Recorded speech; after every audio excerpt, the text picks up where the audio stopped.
Well, first off, Bill, I want to tell you the reason you don't have groupies is you play that sorry trumpet all the time.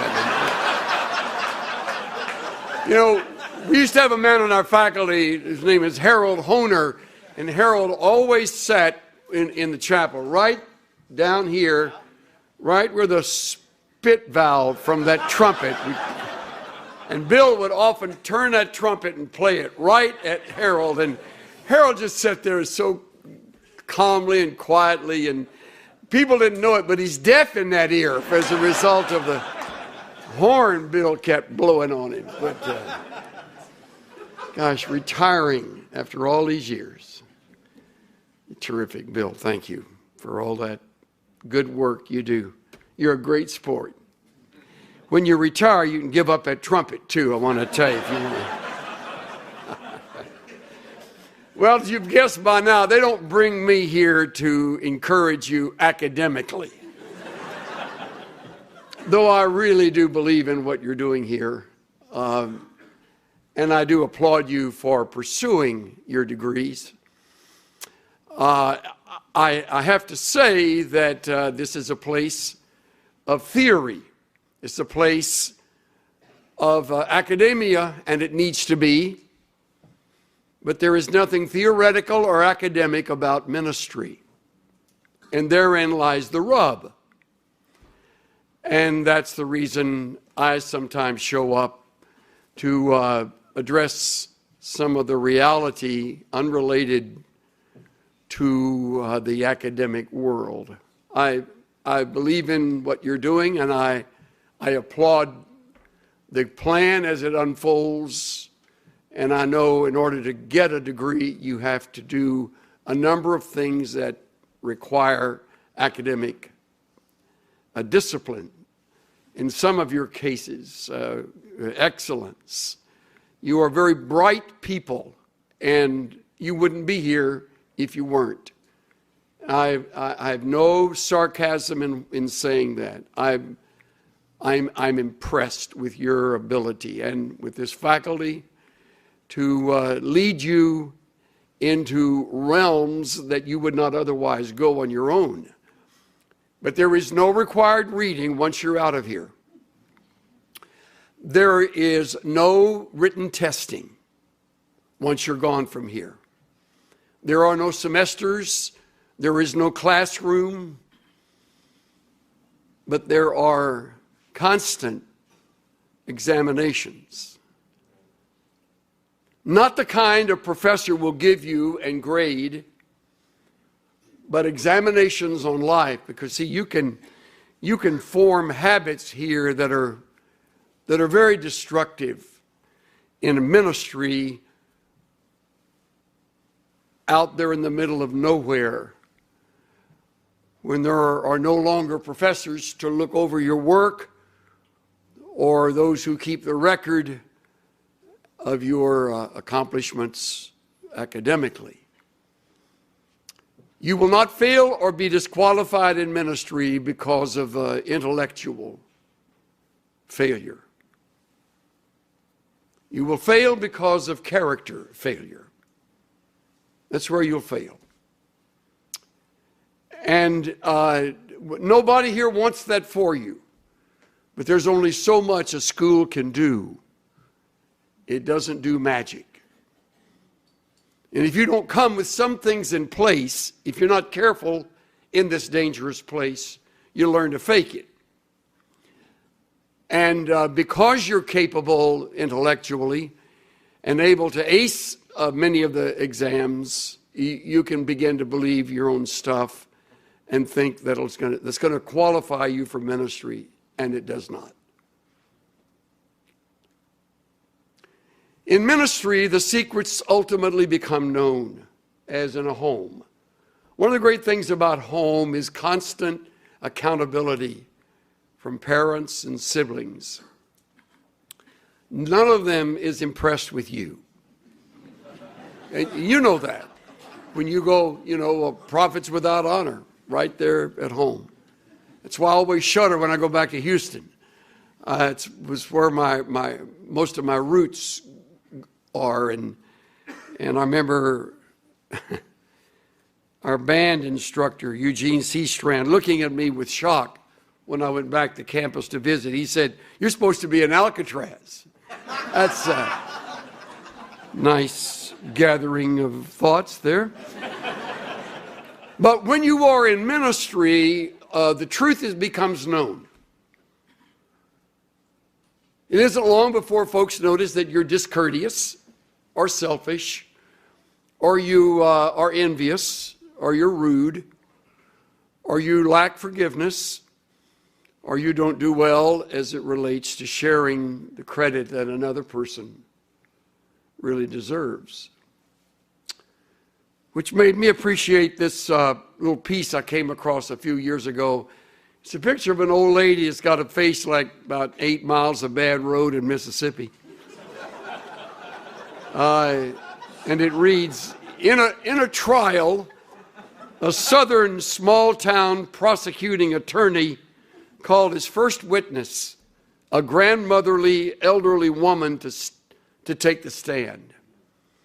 He approached her and asked, "Mrs. Jones, do you know me?" She responded with a shrug, "Well, yeah, I do know you, Mr. Williams. I've known you since you were a little boy, and frankly, you've been a big disappointment to me. You lie, you cheat on your wife, and you manipulate people. You talk about them behind their backs. You think you're a big shot when you haven't the brains to realize you'll never amount to anything more than a 2-bit paper pusher. Yep, I know you." The lawyer's a little stunned, not knowing exactly what else to do, pointed to the attorney across the room and said, "Ms. Jones, do you know the defense attorney?" She replied, "Yeah, I know him too. I've known Bradley since he was a youngster. He's lazy, bigoted, has a drinking problem. He can't build a normal relationship with anyone, and his law practice is one of the worst in our entire state. Not to mention, he cheated on his wife with 3 different women. One of them was your wife." "Yeah, I know, Bradley." Defense attorney nearly passed out. The judge asked both counselors to approach the bench, and a quiet voice said, "If either of you idiots ask her if she knows me, you're going right to the electric chair."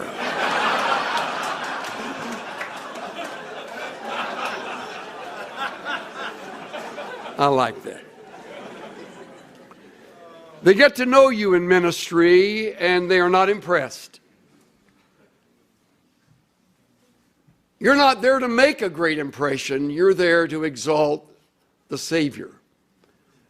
They will be grateful to the end of their life that you help them understand His Word better, and that you modeled His truth as best you could, given your old nature and the things that mark you as a human being, because you carry all of that with you. All of that goes with you. All the bad habits you cultivated in college, you brought with you to seminary. And unless something rather significant happens, you'll only get better at covering them up rather than dealing with them, which is the benefit of being involved in spiritual formation. Nobody asked me to underscore the value of that. But you who are really, really bright and really academically gifted will tend to overlook that. You won't see that as very intellectually challenging, so you'll do what's required, and that's about it. You won't really throw yourself into it. When in fact, some of you really need serious attention to your character, because you're phony. Some of you more than others, all of us a little bit. And because that's true, I shudder a little when I think of your getting through here with great grades and a rotten attitude. Or maybe, put it a little nicer, just a selfish spirit. I care about that. I was sitting on a platform about to speak at a commencement for a Christian college, sitting next to a classmate of mine. Actually, he was a couple of years behind me, and we had gotten to know each other as I was finishing and he was starting here at school. And so we caught up on each other's life. It was great to be. That's one of the great things about the camaraderie of the graduates of our school. And he and I were talking, and it happened to be a commencement where they also gave the awards. Here at seminary, we do an awards chapel just before the commencement ceremony. I like that, dividing them up. But at that school, they gave awards the same day they graduated students, and it was a large class, about 300. And the young lady who won the academic award, she's valedictorian, 4.4, as I recall, graduating top of her class. When they called her name and to come up and get the award, the place just exploded. And I noticed my buddy sitting next to me wasn't applauding. And I leaned over and I said, you must know something nobody else knows. He said, kind of whispered this as everybody was fawning over her. He said, I wish we gave awards for great attitudes, because hers stinks. He said the tragedy, and he said all of this just in a few seconds of time. And I didn't know her, and I've not talked to him since. But he said, I deal with her. And she is very, very bright and very obnoxious. But we don't grade that. I wish we graded that at seminary. We sort of do in some classes, but most of them, the profs are really nice, and they'll courteously overlook your rudeness, your arrogance. Now, what does that have to do with what I've got to say today? That's a lot. I'm here to bring a little reality to your world, because that's my world. My world is a body of 11 elders to whom I am with whom I'm intimately accountable. We met just yesterday morning for 2.5 hours. Yeah, by the way, I didn't plan to say this, but I will add, I decided over the holidays that I would put together 8 commitments of my life for 2015. And I wrote them down, all 8. I typed them up, ran them off, took them to the meeting and gave them out to the guys. I said, I want all of you to hold me accountable. These are 8 areas where I feel my life needs attention, and I want to be better at it at the end of the year than I am at it right now. And I, in fact, read the commitments to. No one asked me to do that. They were very gracious and finest group of elders I've ever worked with in any church. One of them is Stan Toussaint, by the way. Man, I respect with every fiber of my being. And he had the courtesy to thank me for that after that.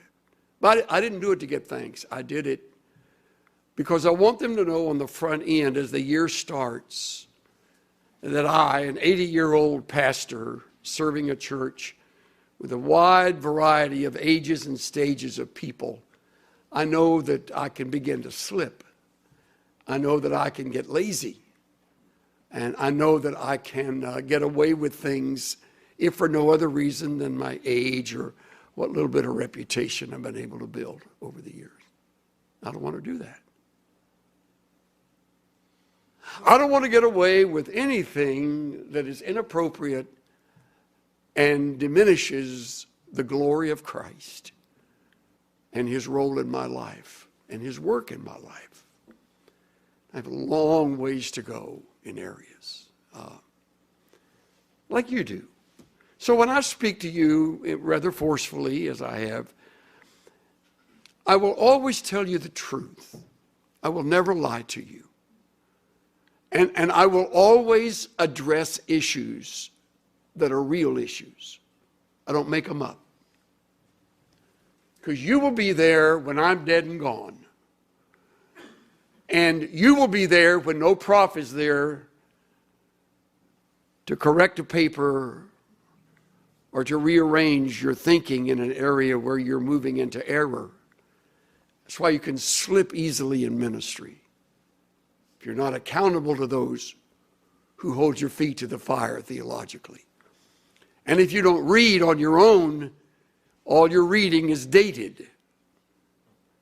And so one of my commitments was to stay up on where we are, never forgetting that God is sovereign over it all. So I stand with you today as a fellow sinner, just a few more years in my life than you have, but the book that I love and from which I preach with all the passion I can muster is filled with very wise directives that I'm to take personally, regardless of achievements or academic accomplishment, as in your case, or what other people may think. I know myself too well to know that I could easily fake it. So can you. When I started last semester with you as my first time to speak in chapel, I had everybody turn to Philippians 3:10, where I'm turning right now. And I call this Paul's great passion. That I may know him and the power of his resurrection and the fellowship of his sufferings, that I may know him. The Amplified Bible does a masterful piece of work in just doing that, amplifying it. For my determined purpose in life is that I may know him, that is, that I may become increasingly more intimately acquainted with him. Intimately. I think of my wife and myself as intimate partners. 59 years, this year 60 years together. She knows me. She is not impressed with me. But she loves me too much to let me get away with stuff that is really ugly and inappropriate. And so, if I'm going to become intimately acquainted with her, I'm going to open myself to her and have no secrets, nothing hidden. And I'm going to listen when she corrects me and tells me, you know, you're getting a little sloppy on the red lights. She's right. I think red lights last too long. and the yellow light goes red too quickly. And the other day, as I went past, it was kind of pink. Kind of a pink color. And all of a sudden, a bright light went on from a camera. Right. That's what I did. Oh, man. So I went home. Walked in. Well, how was the time with Parker? It was great. Really good. She said, that's good. Everything okay? I said, no, I just had my picture taken. Actually, not my picture, but the car's picture. She goes, oh, man. So the other day when the mail came, she brings it in. Here's some mail you may want to open.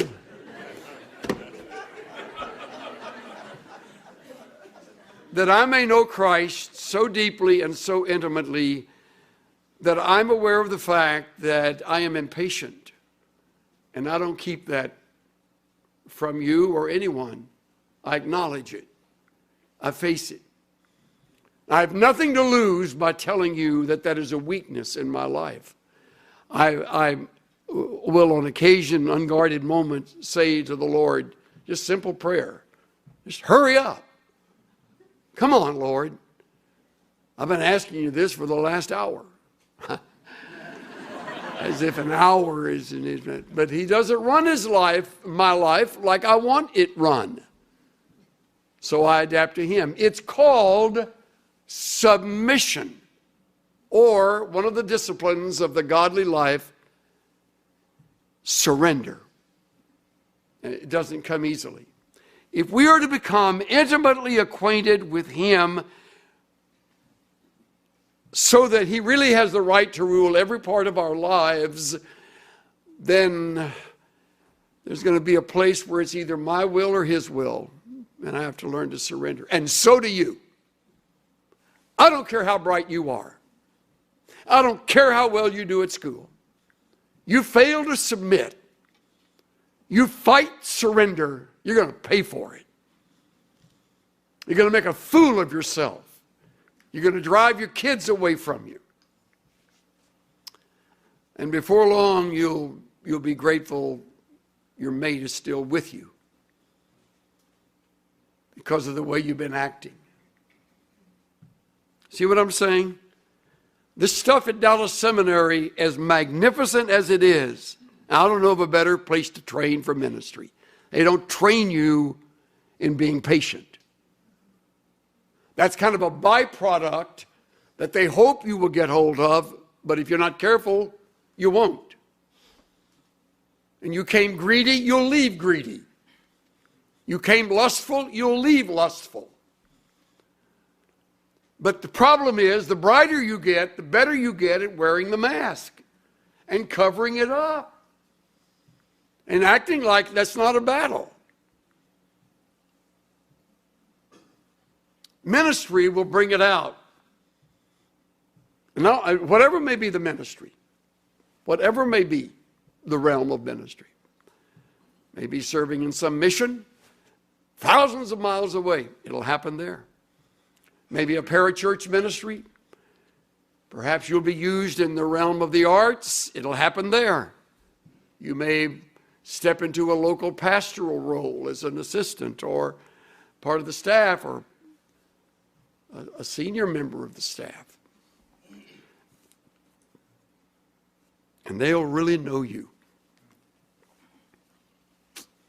And you know what? They really will want to respect you and admire you and love you. And one of the secrets, as I learned from Jim Peterson with the Navigators many, many years ago, is to let them see the cracks in your life. Let them see them. That's why I say to guys that go and do the candidating sermon at a church, don't preach your best stuff. They'll expect that all the time. You know, preach a reasonably good message. But boy, if you knock it out of the park, they expect you to be a home run hitter every time you get up there, and you're not. You're not that good. But they'll think that if you try to impress them with this, sugar stick that you're able to deliver so well. An intimate walk with Christ means that I tell the truth, regardless. Now, hold a place in Philippians. We're going to be back in chapter 2 in a second. But look at Hebrews. Yeah, Hebrews 12. You got a Bible? Okay, good. Hebrews 12. Since we have so great a cloud of witnesses surrounding us. And isn't that a great word picture? It's a picture of an arena. An arena is made up of two groups, all the people in the stands, often thousands, and those on the field, the athletes and the spectators. And you're among the athletes engaged. In this case, all the spectators are dead. But they are living martyrone. We got our word martyr from it. They are the witnesses. They are the ones saying, you can do it. I've been there. I know it's hard. You can make it. Stay with it. They're your witnesses that surround you. However you want to take that, he describes them as a cloud of witnesses. And they surround us. And by the way, this school, forgive me, at this school, you're surrounded by the history of 90 years of people that have done it. And we're all pulling for you. We want you to finish what you've started. Don't quit. Don't pull up. Don't cut it short. And we know it's tough. It's supposed to be tough. Ministry is tough. If it isn't tough, it isn't ministry. Jowett, the great preacher, said, ministry that costs nothing accomplishes nothing. It's cost me my whole life. What a great investment. But it's taken me from my family at times when I'd rather have been there. It's interrupted a plan that I had. It requires of me to listen when I'd rather talk. Yeah, I'm better at talking than listening. I'm not a real good listener. So I've learned to listen better, and on and on. But these witnesses that surround you, all completely human, all of them, and they're saying in effect, you're there now, you're on the field, you're about to run that race. In fact, you're engaged in it. Run it. But before you run it, look at the order. Look at it.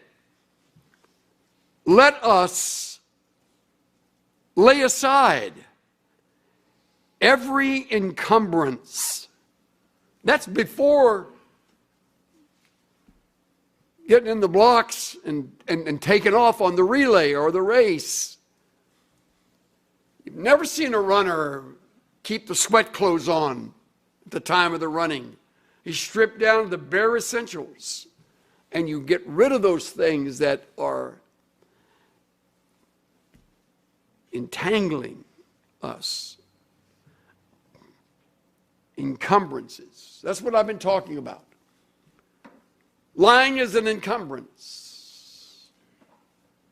Taking credit that someone else deserves is an encumbrance. Striving for your own way, though doing it deceitfully, is an encumbrance. And on you could list them. I've no corner on understanding. You've got as good imagination as I do. But lay that aside. And he then mentions the sin, definite article, different from encumbrances, more general.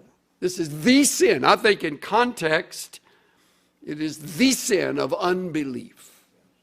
Chapter 11 is all about the people of faith, goes back to the end of chapter 10, in context, takes you into the first 3 verses of chapter 12. All of that is in a segment of this section that the writer is addressing.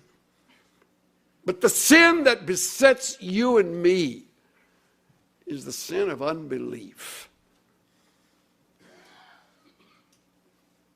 It's a constant battle. Remember the great words from Proverbs? Trust in the Lord with all your heart.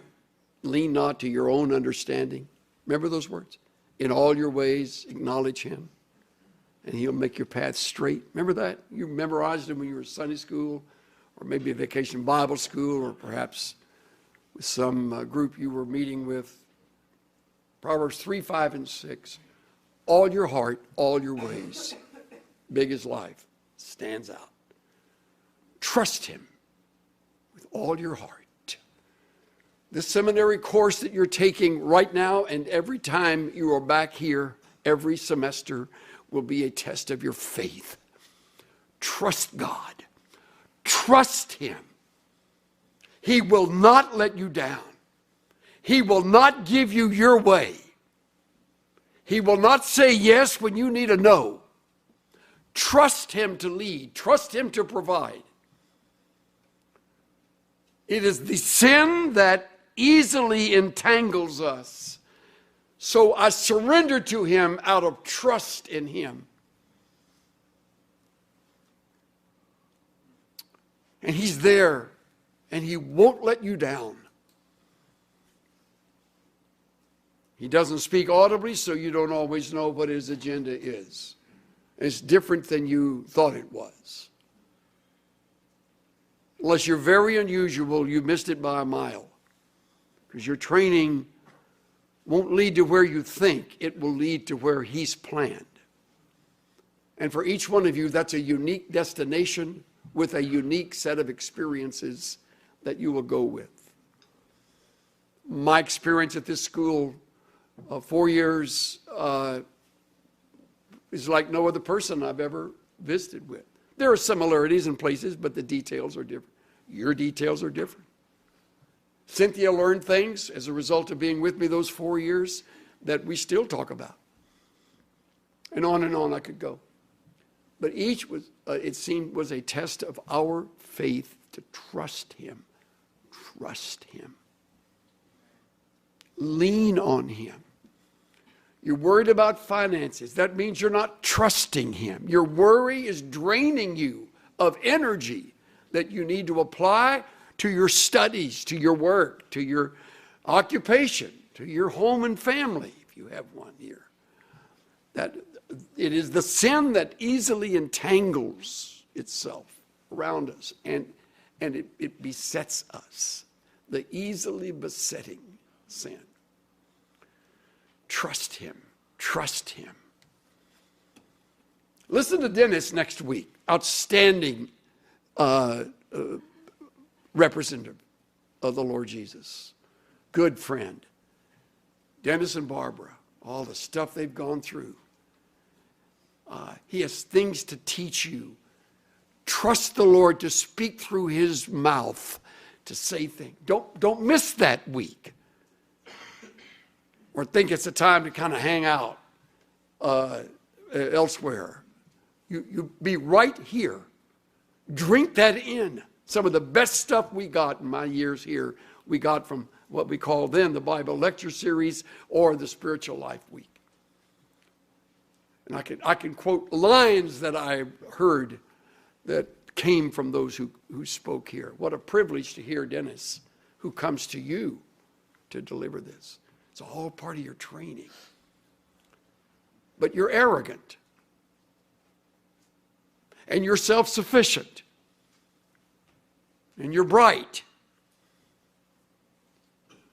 And you will therefore convince yourself you don't really need what Dennis Rainey has to say.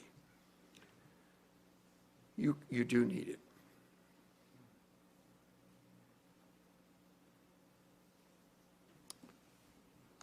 One more passage, okay? Philippians 2. This will eat your lunch. You think 3 got to you. Look at chapter 2. Talking about surrendering your will. Verse 3. Do nothing from selfishness or empty conceit. Now there's a mouthful and worth 3 sermons.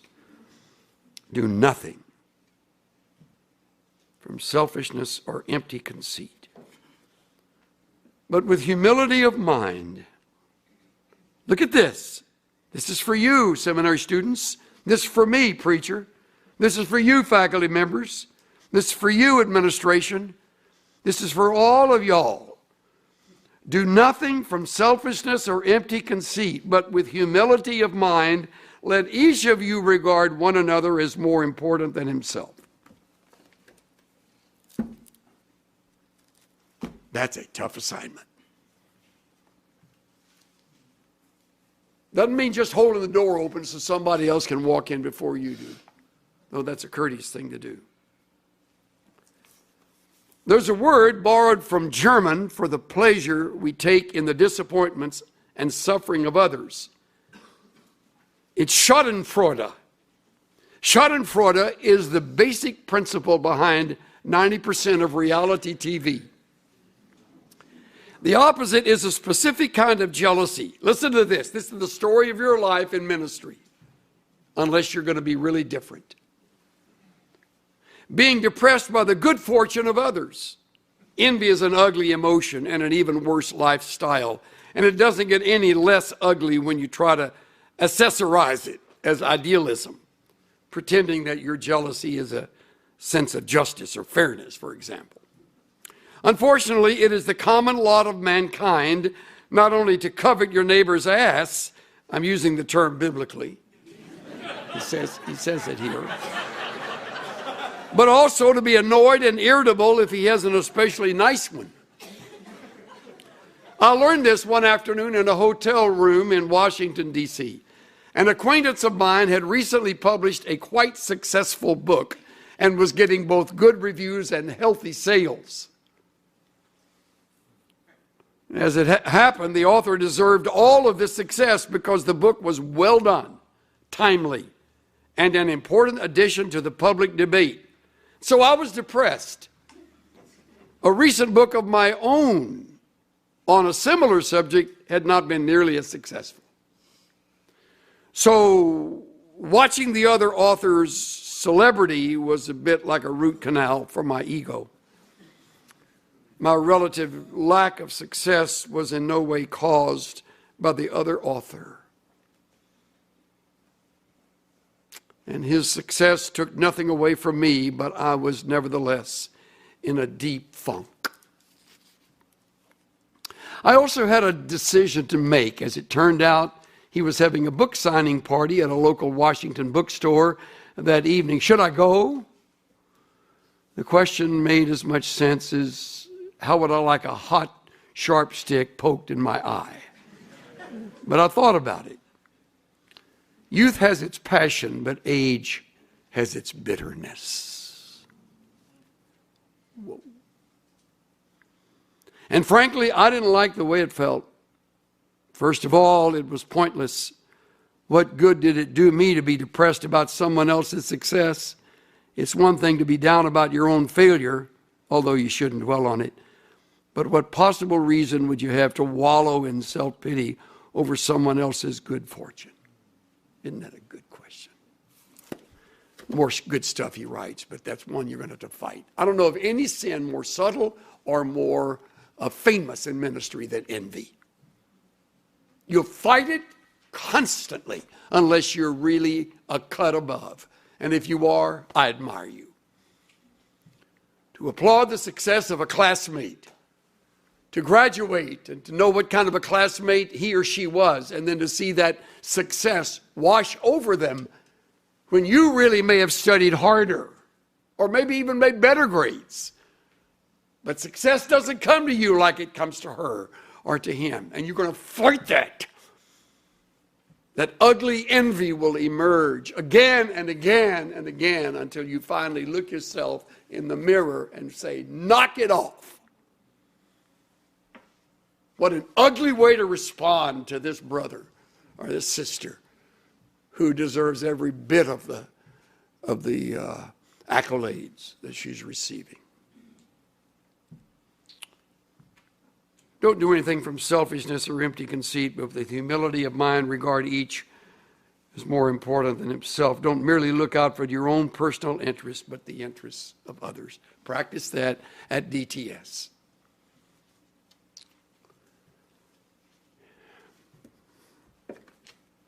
I got to quit.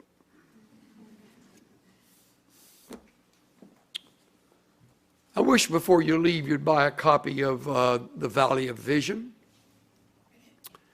This is a series of Puritan prayers.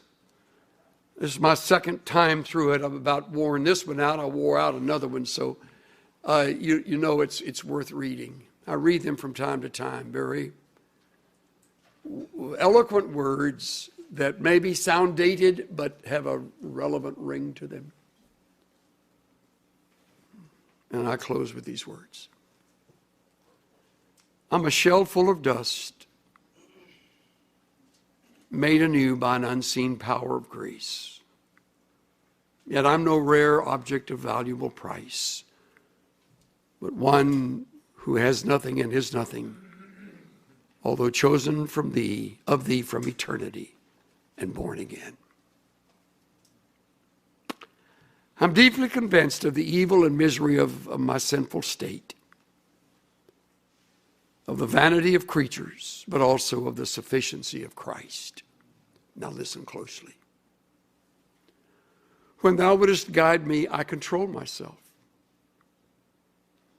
When thou wouldest be sovereign, I rule myself. When thou wouldest take care of me, I suffice myself.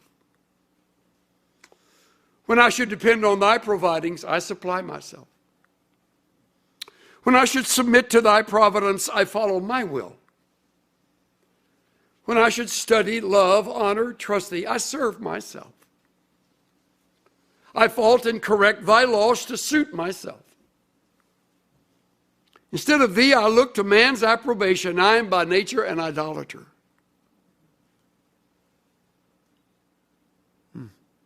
Lord, it is my chief design to bring my heart back to thee.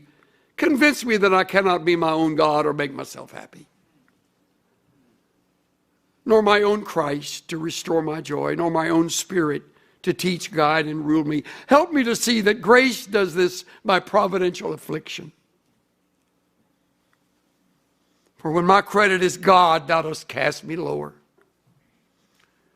When riches are my idol, thou dost wing them away. When pleasure is my all, thou dost turn it into bitterness. Take away my roving eye, my curious ear, my greedy appetite, my lustful heart. Show me that none of these things can heal a wounded conscience or support a tottering frame or uphold a departing spirit. Take me to the cross and leave me there. Take me to the cross and leave me there. How grateful we are for the cross. Who first saw the light and the burden rolled away. Don't ever get over the sheer ecstasy of that.